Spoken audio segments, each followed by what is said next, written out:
এই দেখেন আর আপুরা ভাইয়েরা আমি এখানে কেন লাল আঠা আঠা লইছি এরপরে দিয়ে দিয়েছি কি নারকেল দেখেন দিয়েছি নারকেল নারকেল কোরানি নারকেল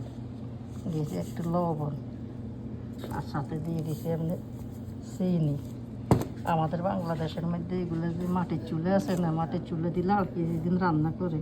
ওই ছাই আছে না ছাইয়ের ভিতরে এই পিঠাটা দিয়ে মানে এগুলা মানে খাওয়া অনেক মজা আর আমরা তো এখানে লাড়কি কোনে ওভেনে দিয়ে দিই দেখেন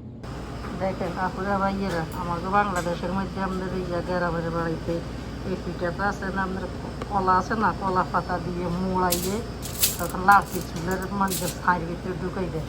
এখন আমি কয়েক টাকা দিয়ে মাইক্রো ওভেনে দিই দেখেন ভাইয়েরা আপনারা ভাই বোনেরা যে আমি এটার নাম আর আমাদের সে হানকি এটা বলে